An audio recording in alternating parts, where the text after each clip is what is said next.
بسم الله الرحمن الرحیم لا حول ولا قوة الا بالله توکلت علی الحی الذی لا يموت الحمد لله الذی لم يتخذ ولدا ولم يكن له شریک فی الملک ولم يكن له ولی من الذل وکبره تکبیرا.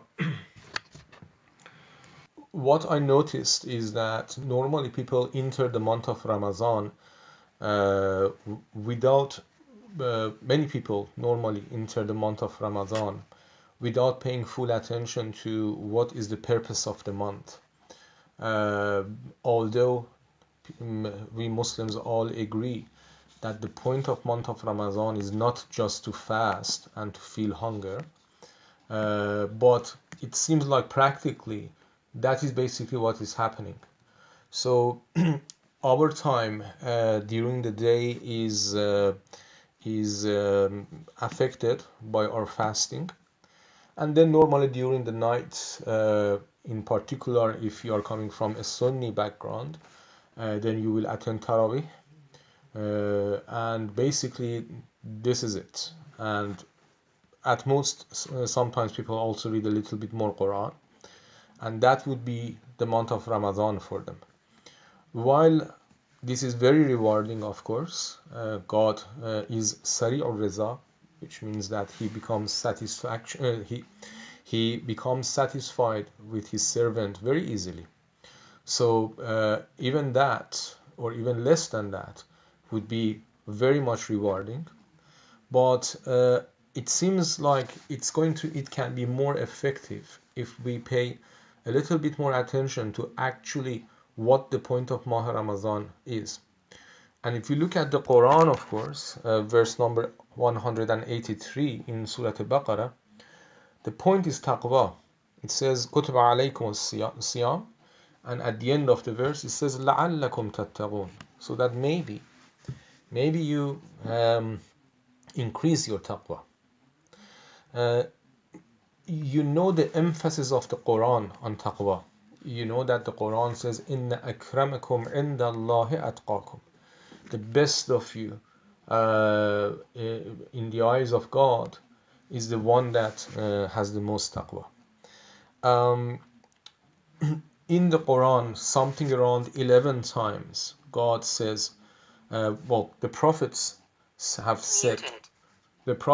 said to their communities, أَلَا تَتَّقُونَ, would you not have taqwa? Would you not adopt taqwa? So you know all, based on the Quran, that taqwa is very important. And the purpose of the month of Ramadan is taqwa. So therefore, you see, like any other program that you make an objective for it, and once the program is finished, you look at what you did, you get some feedbacks, and then you see whether the objective was met or not. Same applies to the month of Ramadan. So see, for instance, if you organize an event, and if the objective of organizing that event is that you want the people who attend the event to be able to socialize with each other and know each other better, and then once this event starts, if the format that you have chosen for this event is in a way that people do not find opportunities to socialize with each other, so everybody is just sitting down in isolation and then everybody goes, then although you had your event, although on the paper you can write that we had our event, but when you feed back whether you reached the objective or not, you will find that no, the event was not successful because nobody socialized. Same needs to be done about the month of Ramadan, and we need to direct our efforts towards this increase in taqwa. Now, the next question is, what is this taqwa? And unfortunately, in the majority of the translations of the Quran, the taqwa has been translated as fear of God. And this is a wrong translation, like many other words that are not translated very correctly in the English translations. Fear of God, we have a word for it in the Quran. That is khawf. Khe, waf, fa. khawf. So the word khawf in the Quran, yes, that will mean fear of God. But the word taqwa does not mean fear of God. The word taqwa means um, some feeling of modesty, some obligation to behave in a very modest way in front of something that is bigger than yourself. The best example to understand taqwa is to think about it this way. You see, when you are alone in a house, when you are alone in a home, um, you may do many things. You sit in any way that you want to sit. You lie down in any way that you want to lie down. You are very comfortable. As soon as somebody is in that house with you, even if he is a very familiar person, like your husband, your wife, your brother, sister, even your child, then you start to show a little bit of more modesty in your behavior because you are no longer alone. So you will not sit in every different way. You will not lie down in every different way. Now, imagine this time the person who is at home is an elderly person. And we, of course, all respect our elderly. So imagine it's your father, it's your mother, it's your grandfather, your grandmother, or your auntie, your uncle. The level of the modesty that you will show, the level of behavior that you will show, will be even in a higher level. Now imagine the same thing if we can consider that God is always there and He is always seeing us. Then what will happen? We know that the Prophet, for instance, did not used to sit in a particular position, in a particular form. I'm not going to say which form because I don't want to give impression that it is haram to sit in that form. That was the Prophet's choice. But he did not want to sit in a particular form that is a very comfortable form of sitting down on the floor. And he used to say, as it is narrated from him, that I'm in front of my Lord. I want to be a little bit more respectful. So that is taqwa. And I don't know any English word that can describe that. Therefore, in my own translations, I just write piety, piety, pious, piety. And even that is not that accurate, but it is much better than fear. In Arabic, I would say it is very close to haya. In Persian, and I think in Urdu, you can say sharm, sharm or haya, sharm. The quality of sharm, the quality of feeling that my behavior needs to be under control because I am in front of somebody, I'm in front of a being. Now imagine that if we can feel the presence of God in our life and in every place that we are, then how is it possible that we commit a sin? Would you commit a sin in front of your child, in front of your father, in front of a stranger? No, you won't do it. Normally we commit a sin when we are alone.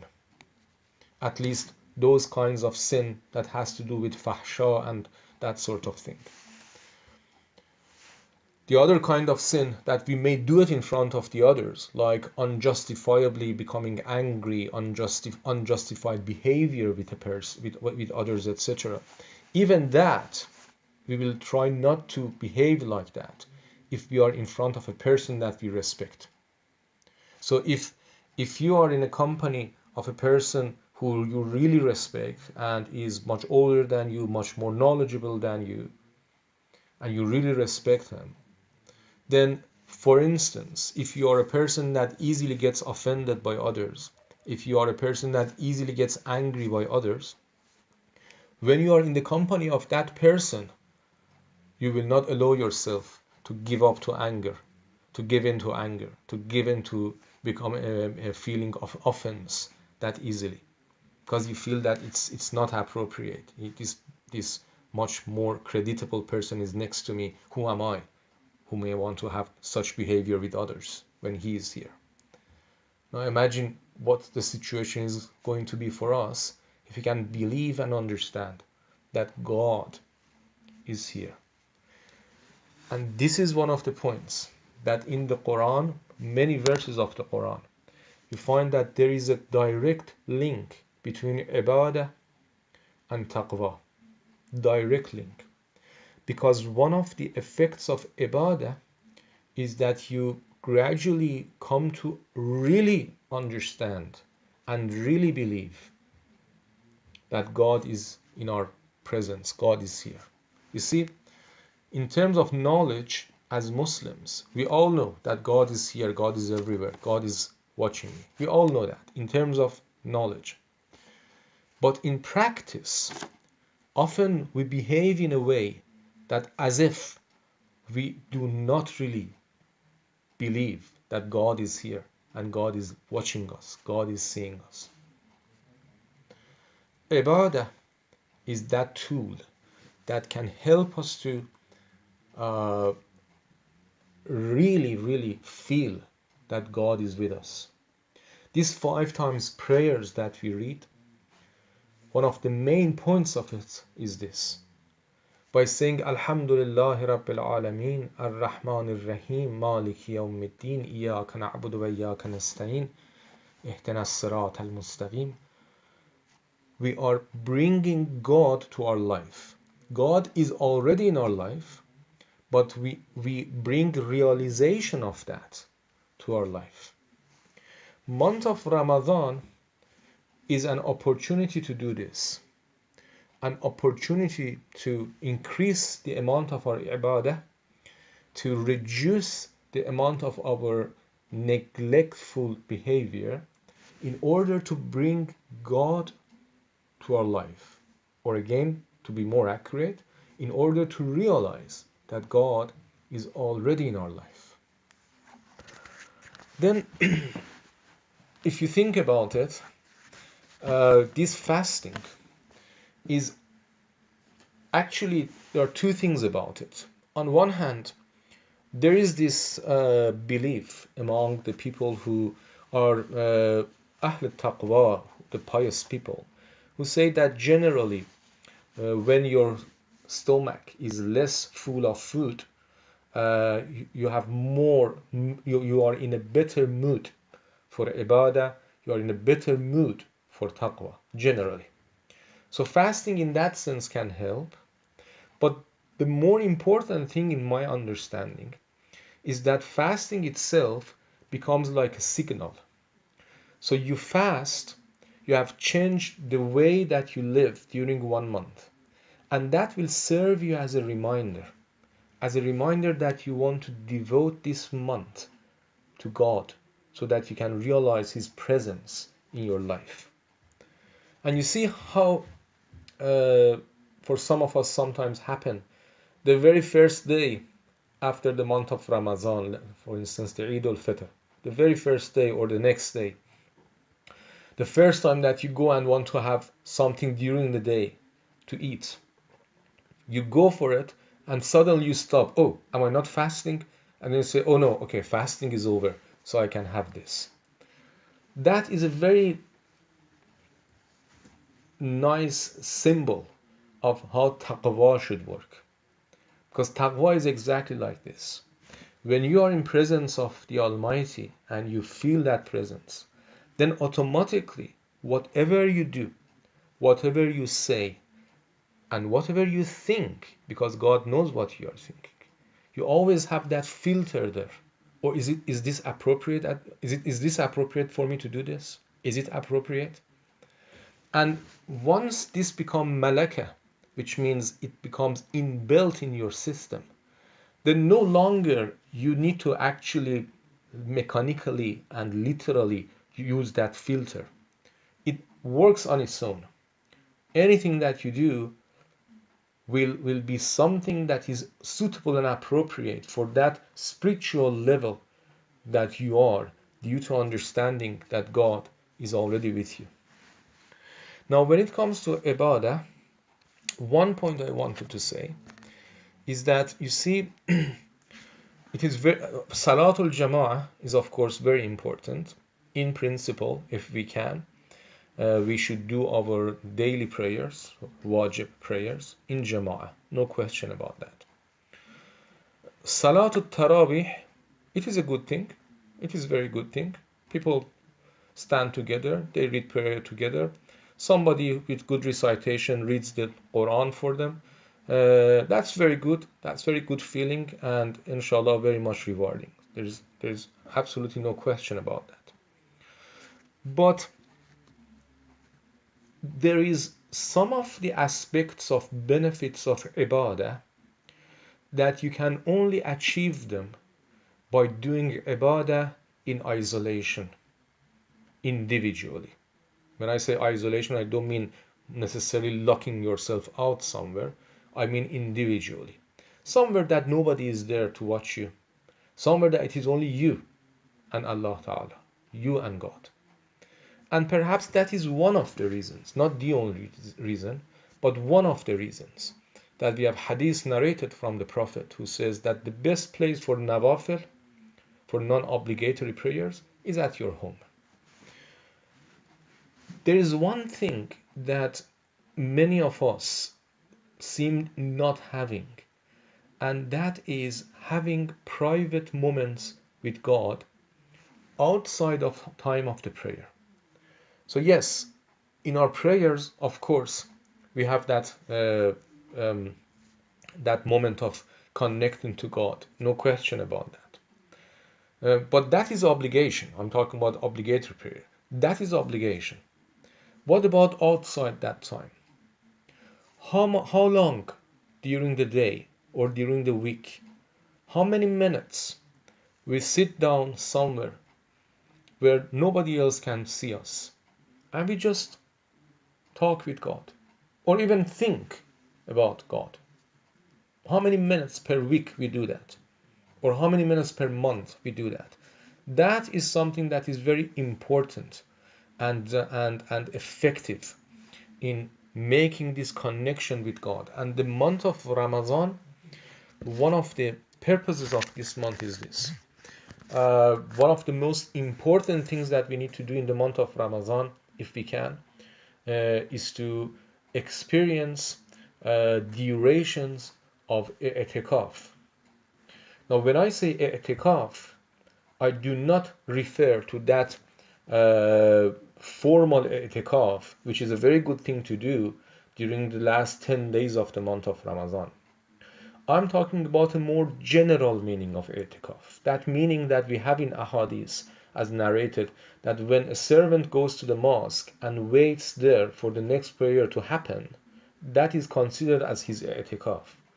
I'm talking about individual moments of you and God facing each other, and you talk with God.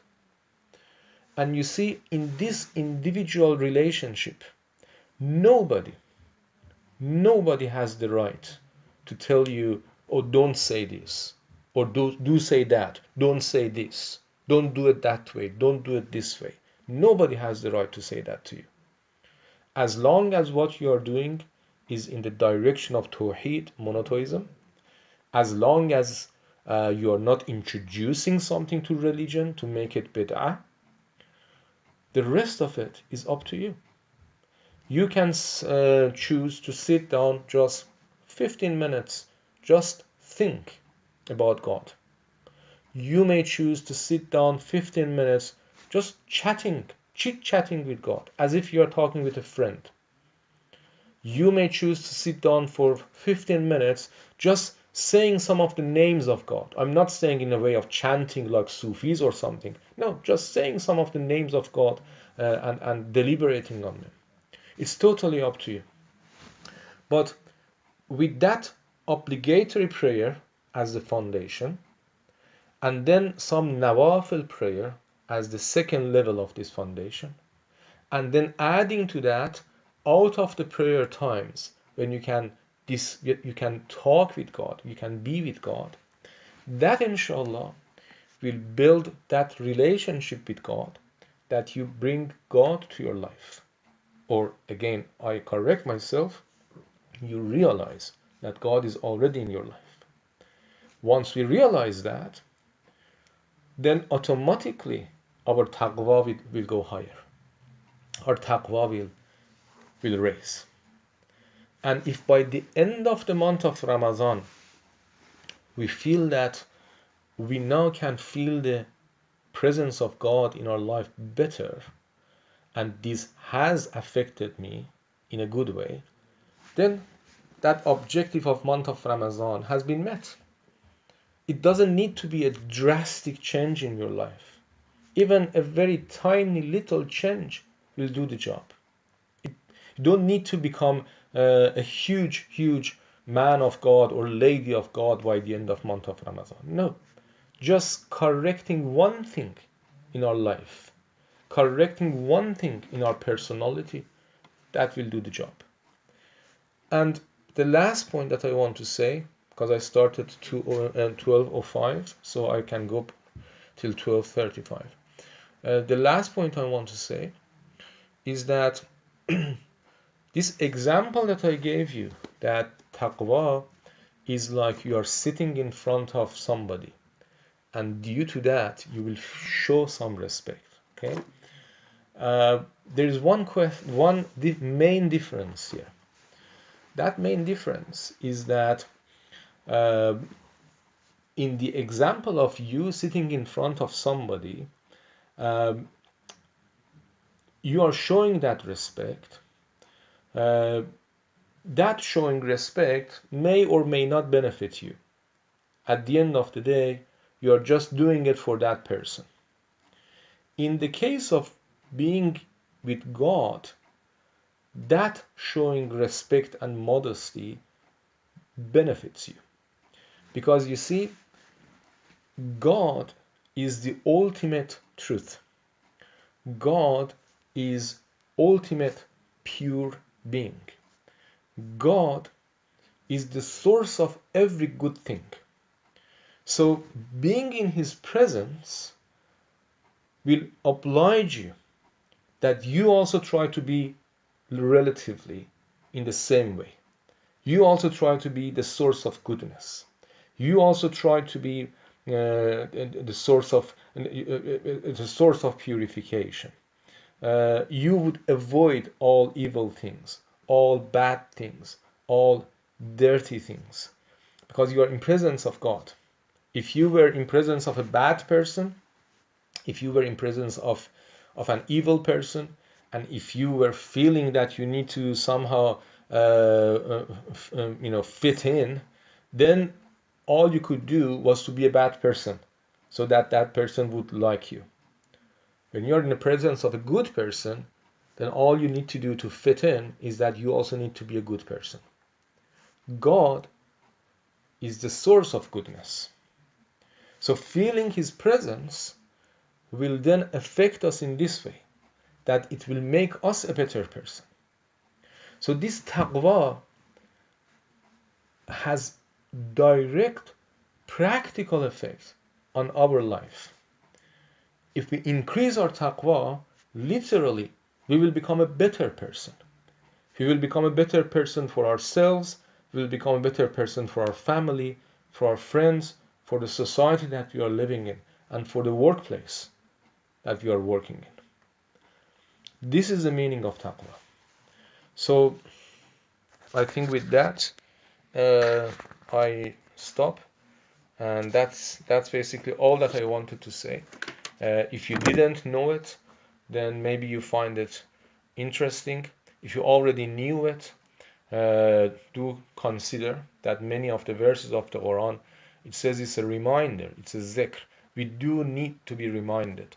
So if you think that you already knew this, then this was just a reminder, first for myself and then for the rest of us, so that maybe it can help us. During this last maybe 1 week or a little bit more of the month of Ramadan that remains, and these are the last nights, my suggestions, brother and sister, is that number one, avoid any situation that can bring that bad personality that is in all of us out of us. Okay, avoid. I talk about myself. I need to avoid all those situations in which that bad personality that I am comes out and shows itself. Uh, I need to try to consider these 10 last days as the last opportunity that I have for this month of Ramadan.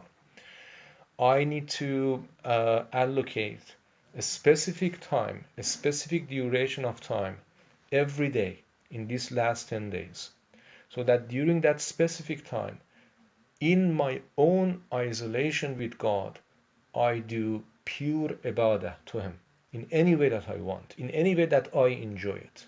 It can be reading the Quran, doing more prayers, talking with God, whatever, doing some zikr, saying some zikr, reading a dua, whatever. I need to allocate some time for it. If I can allocate after the midnight, then it is nicer, it is good, because that's the time that almost everybody are recommending that we need to do this. But if my schedule, my working schedule does not allow that, we can do it late afternoon. We can do it just slightly before the midnight.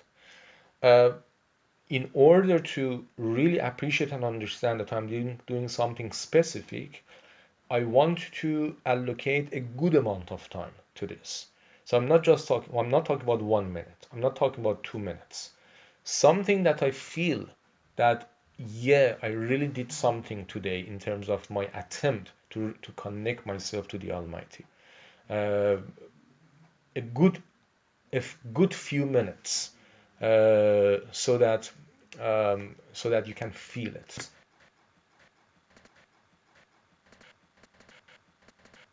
For people who are very busy, they have children, they have work to do, etc., etc. It is very difficult to allocate time and to spend this much time and stay up in the night and do that sort of thing. And fasting will start to become a burden for them. And with all this busy life that we have, etc., they will lose that spiritual mood. And I think I fully understand what Veronica is saying here. First of all, that is a totally different subject. I don't want to go to it. But first of all, do consider that fasting is not supposed to be a burden. In terms of duration of fasting, it is supposed to be a reasonable number of hours, where you would feel the hunger, you will feel the thirst, but you will not get to the point that you start suffering from it. In Mecca, fasting time is always something around 14 to 15 hours. And that's exactly what will happen. It is as if you have very early morning breakfast, you just skip the lunch, and then you have your dinner around 7, half 7. There is an article on my website about fasting in places where the duration of day is too long. Maybe you want to have a look at that article, but that's a different subject. What I want to say, Veronica, is that remember I said, even if you clean your house and you do it for the sake of the Almighty, that is rewarding, that is sawab. We have this hadith that the hadith says these young people were sitting around and they were reading the Quran and discussing the Quran, and the Prophet was among them. And suddenly they find that somebody, a man a bit more mature than them, was rushing from this point of the market to the other point of the market without paying any attention to this group who were sitting here, including the Prophet.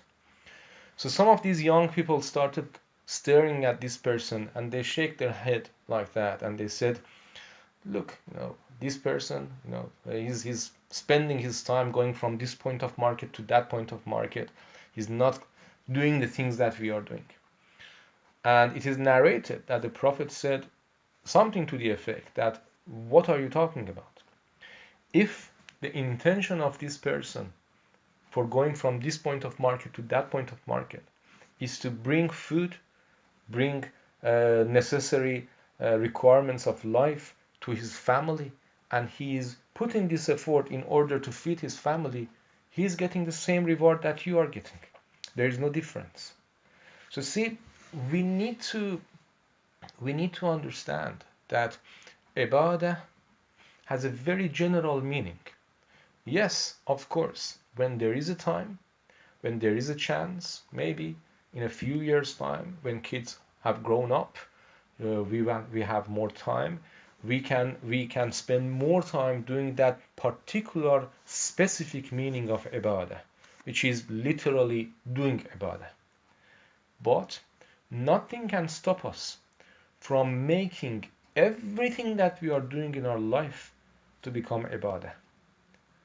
And the way to do that is that basically, what is the reason that we are putting so much effort managing our family, raising children, going to the work, etc., etc., etc.? We are trying to make the ends meet. We are trying to make things happen. We are trying to make things happen as perfect as possible. Who is the one who always makes things happen? God, the Creator, Khaliq. Who is the one who is the ultimate perfection? God, Allah, the Almighty. So the reason we are also doing the same thing is that He has created us, and He has blown in us from His Spirit. نفخت فيه من روحي. I blew into His being from my spirit. So we have a signature of God in ourselves. It's because of that signature that we are acting like a mini creator. We are acting like a mini Razzaq, the one who provides for others. We are acting like a mini Amin, Wakil, the one who others can rely on. Don't you see that? Don't you see that when you are taking care of your kids, you're doing something that is similar to what God does with His servants? Don't you see that when you are busy with your work and you try to make things happen, that is also what God is doing? The only difference, of course, is that He never gets busy because He has all the power. We do get busy because we are limited. But all these features, all these characteristics are coming from God Himself. So we should love it when we do it. That itself should remind us of God. And if we do it in that way, that I am doing this because God has created me like this, and God likes people to do good things, and one of the good things is to manage my family, is to raise kids, is to help my husband, help my wife, working, helping others. If you do it that way, this amount of busyness that you or me or anyone may have will have the same amount of reward that a person who stands up from night to morning and doing prayer. So think about it that way, and be happy about this situation. Change the angle by which you are looking at this.